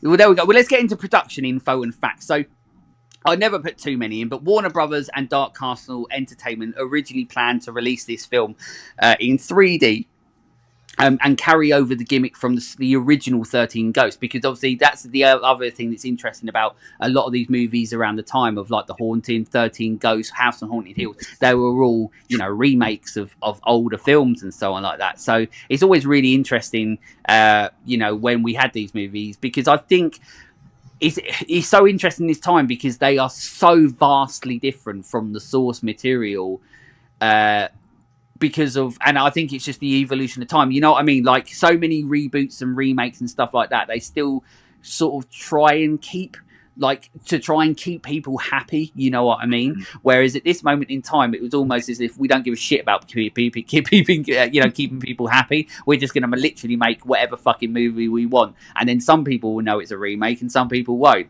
But they were basically going to try and keep with the original 13 Ghosts, where viewers needed glasses to see the ghosts in the film. But I have no idea how that fucking works.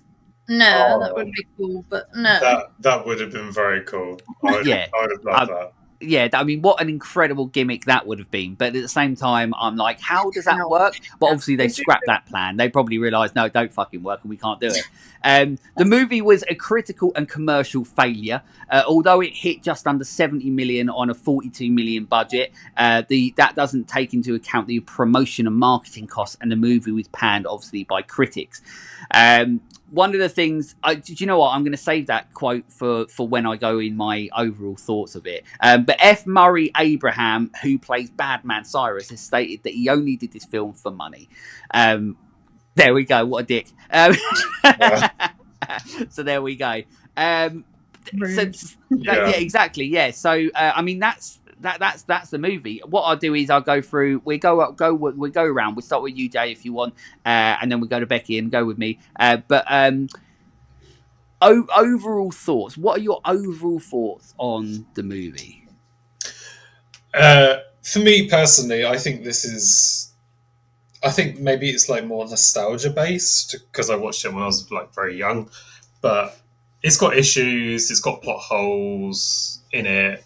But generally, it's just, I don't know, it's sort of one of those sort of films that's just sort of dumb fun.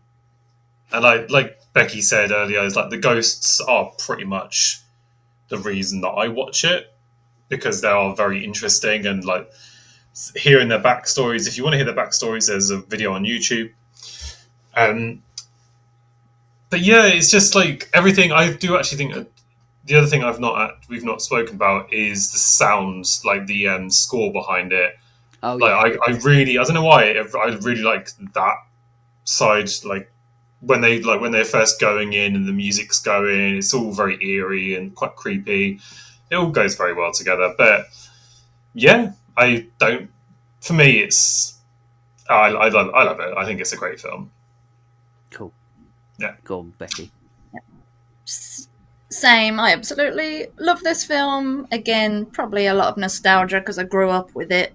But now we've talked about it, I see issues with the acting, but when I'm watching it, never bothers me at all. The first hour, I'd say, is like absolutely solid, rock solid, brilliant. With the set design, the costumes, the makeup, everything. It does lose me a bit. That kind of end, probably last third, when we're getting into the more of the lore and the slightly dated CGI. But yeah, I still absolutely love this film. Ignore Rotten Tomatoes and it's not stupid people that yeah gave it that ridiculous score. I think it's brilliant. Yeah, I agree with you. Ignore that Rotten Tomato score. It's not fair on the movie, and it's not fair, like it's worth more than that from just the fact that you're watching a movie that's been created in the process that it has been, because once again, this is like a moment in the history of horror where we got these sort of movies that we don't really get anymore. And I think that that's, such a reason as to why I really hope, and I said this earlier as well, but I really do hope that people who are growing up with horror now, in this completely different time, with horror being the way that it is now, I really hope that the people that love horror want to understand the history of where it all came from. I still hope that like intrigue and interest is still there in them. I hope that it's not still like, I just want the new stuff and the new stuff and the new stuff. I really hope that people still want to venture back, to the past of what created the horror that we get today. And I think that movies like this, because it was such a short space of time that these movies were happening. It was literally, this was 2001, Ghost Ship was 2002, House on Haunted Hill was 1999. I think The Haunting as well was 1999. So that's literally what, 3 years, 4 years, whatever. But we had this space where they did Blair Witch Project 1999. We had all these ghost house sort of movies and all these fucking weird movies that happen, and then we got all the reboots and the remakes and stuff. So it's such a weird, very small space in time where we got like loads of these movies, but like they were made really well. And I think the only other thing that I'll say for thing is I think Roger Ebert. So obviously a lot of, we all know, like mostly, you know, most of us know Roger Ebert is, if you don't, like, he's one of the most well-known critics who was very, very harsh on so many movies, and a lot of movies that a lot of people love, he was still very harsh on them. But he had this movie on his list of worst movies of the year of when it came out, but he still talked about how commendable and how he really appreciated the production of the movie and how the movie looked. And I think for me, I like really agree with him in that regards. As a movie, I just watch it and I go, it's a movie. There's not something where I'm like, this is absolutely like fantastic, you know, like when I was younger, like it's one of those movies that I definitely loved a lot more when I was younger. Right. Yeah. But I still really enjoy it. Like when I watched it, I mean, I watched it twice for prep. One, because I always have to do all the, you know, the writing stuff. And then I watched it just so I can sit there and watch it afterwards. And both times, I still enjoyed it. I was still interested. I was still intrigued. I wanted, like we've said throughout, wanted to know more about, all these people that, you know, how they got to where they are and all that sort of stuff. So it's still a very interesting movie. But I'm the same in regards to like what Roger Ebert says, where it's like, I'm so, I really love how the movie looks in regards to the fact that we know that what we're seeing, they created that. And, you know, they step into this house and that is created and that's real set design. You know what I mean? And I feel like, as I said, I love venturing back to movies of the past that do that, because I just feel like it's lost now, and that's a shame. But it makes me going back to movies like 13 Ghosts exciting, because you're taken back to a time when a small space where horror was horror. This was the big thing in horror. Whether it should have been or not is undecided. Well, it's not undecided because it was decided. They went, fuck it, let's do everything else. But there we go.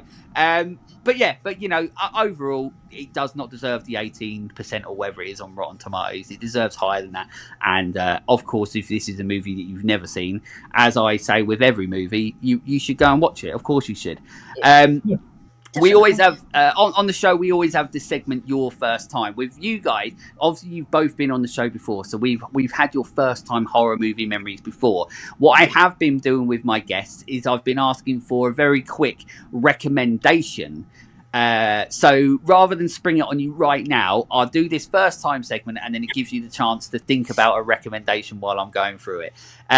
So this first time horror movie memory, although it is a very quick one, so I apologise, but this one was sent to me from at old nerdy bastard, which is at old N3 RDY bastard on Instagram. They are the co-host of Are You Gonna Eat That Crust? But yes, so they put that Hellraiser 3 was their first horror movie, which is crazy, but it introduced me to horror, and I've been catching up the last 10 years. And I know that is something that they do on their podcast and all the side podcasts and stuff like that they do, where he's trying to sort of like, you know, get some inspiration from other people about the horror movies that they, that they've seen that he hasn't. And that's great because, like I said, like, a movie like 13 Ghosts is one of those movies where you can like sort of play catch up on. You can go back to that moment, like I said, in the history of horror, where you can go and enjoy a movie like, or not enjoy a movie like 13 Ghosts. It depends what you think about it. But yeah, Hellraiser 3 was definitely one of those. I mean, I've never had Hellraiser 3 as a first time horror movie memory, so that's one of the movies that might put you off it completely. But maybe that's why he's trying to figure them all out now rather than back then. Yeah, I've never seen Hellraiser 3. I mean, you know, one of my favourite ones. It's one of your favourite ones. Yeah. Which one's the third one? Oh no, the third one's all right. I think it's like from that point onwards is where it starts going a bit like, Goes oh shit. down. Like once you Yeah. start getting like CDs in people's heads and Henry Cavill pops up and stuff like that, you're like, oh yeah, this is getting all fucked up. As it Hellraiser is, I always say Hellraiser is the franchise that makes people never want to watch more of other movies in a franchise because they all get worse and worse. And then other people are like, because of Hellraiser, I don't need to see a 3 and a 4 or 5, even though they should. But Hellraiser ruined it for everyone. But we go with. I mean, obviously, I'll go round again with Jay. Have you got a recommendation, and then Becky can give us hers if you've got one. Well, a horror film recommendation. Yeah. Okay. Yep. Already, I've got one. I sort of recommend this one a lot because no one has ever heard of it or seen it, and it's very, very good. But it's Burning Bright. Okay. But basically, the entire story of the film is this guy he's got 2 stepkids, and the mum has passed away, but he's trying to open this like a safari park, and he's got this. He's brought a tiger, and he's not fed it, and it's basically released. There's like a storm coming. It's like a hurricane, and he's in a bar, and these 2 kids. One is like 18, I would say, and the other one is like severely autistic. Are basically just trapped in this house. Like all the windows have been boarded up, obviously because of the hurricane, and it's literally just her trying to navigate around the house, trying to escape this tiger and trying to save her autistic brother, because obviously he doesn't know what's going on. But it's really interesting to see how she does that, and there are actual real tigers that are used in the film as well, which is also very good. But yeah, awesome. Burning Bright. Well, there we go. Well, normally it's recommendations for other people, but I've just bloody got one as well. So there we go. I definitely need to make sure I watch that movie. So thank you for my recommendation. There we go. Becky, what have you got? Mine is one also. If you know me, I always recommend this, but it's still so underrated. If you like found footage and you love a home invasion, then there's one called Hangman. And I think it's brilliant, and it's so creepy. And when I first watched it, I would literally, for weeks, was just absolutely paranoid, checking all my doors, everything. It's pretty brutal. It's very creepy. And yeah, but the thought of somebody, like a home invasion, somebody coming inside my house is what scares me. So like that does it for me. So if it does it for you as well, definitely watch that one. Yeah. There we go. See, I think I've heard of Hangman, but I haven't seen it. So now I've got 2 movies to bloody watch. And this is for coming from somebody who watches everything. So it's nice to know that I've got some movies to watch. So thank you both for your recommendations. So everybody go and watch them, because I have to now as well. Yeah. So that's brilliant, because normally the recommendations I'm like, yeah, seen that, brilliant, or I've seen it, shit. But yeah, brilliant, awesome. So now's your time. Obviously, I don't know which one of you or both of you, if you want to take it. Now's your time to promote the point of Jay. Yes, it's now your time, Jay. Apparently, to promote everything that you guys are doing. The floor is yours. Whatever you want to promote that you guys do, then please do. God, I hate this. Okay. Yeah, it's the worst. So obviously we do our own podcasts. It's the Go on the Gay movie podcast. We do all genres of movies, and we do TV shows as well. We are currently in the by the time this comes out, we're in mid Schitt's Creek. We're doing season 1 is episode 1. We've already done Stranger Things season 1. We've done The Fall of the House of Usher TV series. So we're doing TV shows and movies collectively each week. So yeah. And in January this month, when this comes out, we've got because it's both of our birthdays, and it's my 40th. So we've gone with the movies. Don't you laugh, Jay? I can see you laughing, you cheeky bugger, because he knows how bloody young he is. I don't know how that feels. Sorry. I know how it feels. Don't worry, Becky. But we're picking movies from the year that I was born, so very they'll nice. be out this month. Awesome. Well, look, everybody, make sure you go and enjoy everything that Jay and Becky do because I mean, look, they're bloody lovely people. But what also I genuinely love talking to them both because, like, both of you have brought different perspectives, different things to the way I look at movies. Like, what I love about it is that both of you are very passionate and, like, you're both passionate about. Like, when you like something, you're very passionate about those things that you like. So, like, as we've seen, like, with Jay, like we saw on House on Haunted Hill episode, like we've seen in this episode, like, if you're intrigued, if you're interested by something, you want to know more about it. And that's what both of you do both very well. So I always love having you on the show. And thank you, obviously, you know, for coming on. But we're, you know, hopefully you like coming on the show as well. Otherwise, you know, I fucked up. Absolutely. Absolutely. In regards to Let's Talk Horror, I won't go into it too much, but by the time this comes out, I'm pretty sure that the Let's Talk Horror Patreon will finally be back up, which is exciting because I love Patreon. I think Patreon can be a really fantastic thing. It is obviously not for everyone because it is a very sort of small monthly cost that people may or may not want to do, and sometimes people can't afford it. And you know what? It's fine. It doesn't change what Let's Talk Horror is. I don't get sponsors. I don't get paid to do this. I've never been paid to do this.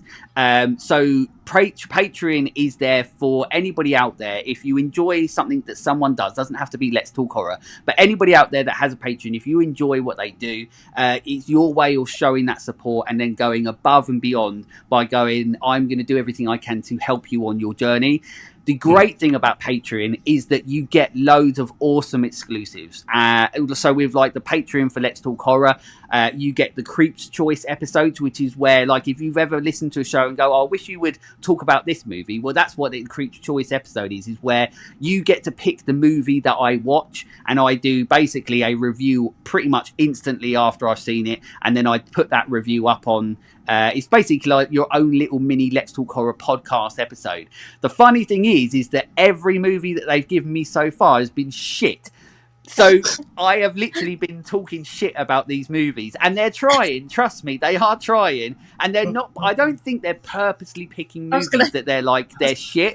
On purpose. No. That's the thing with the Creep's Choice episodes. Honestly, it is whatever movie you want me to watch, as long as it's not like, say, something that I might cover on the show, you know. But if it is just like a movie that you're like, I want him to watch this, see what he thinks of it, I'm very honest, and I've been very honest on the episode so far. So patreon.com, Let's Talk Horror Channel. There'll be a link in the description possibly, but it's there for anybody that enjoys Let's Talk Horror, and anybody else that's got a Patreon. Go and check it out. Go and check out what they've got to offer, and you get loads of really cool exclusive, and you get like videos before they come out. You know all the news before it comes out. Loads of shit. Just go and enjoy it.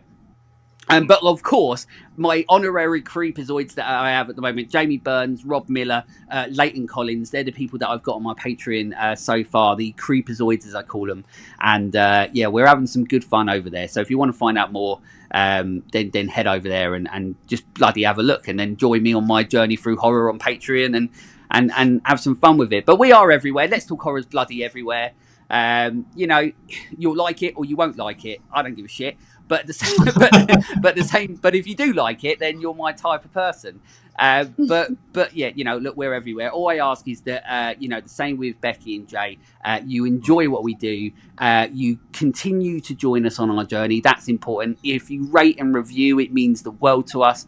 Rate and review the highest you possibly can. That helps us keep evolving and reaching new audiences.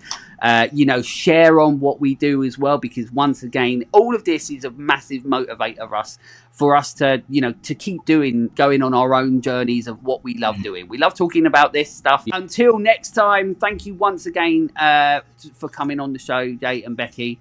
I hope you enjoyed it. Yeah, yes, definitely. Thank you for having us again. Yeah. Well, and together. Awesome. Yeah. Absolutely. And thank you for being the first guest, if I've got it right, of 2026. Woohoo! That's right. That's it. Well, that's it. Another year of Let's Talk Horror. And I hope you enjoy the ride, enjoy the journey. But until next time, stay creepy, fuckers.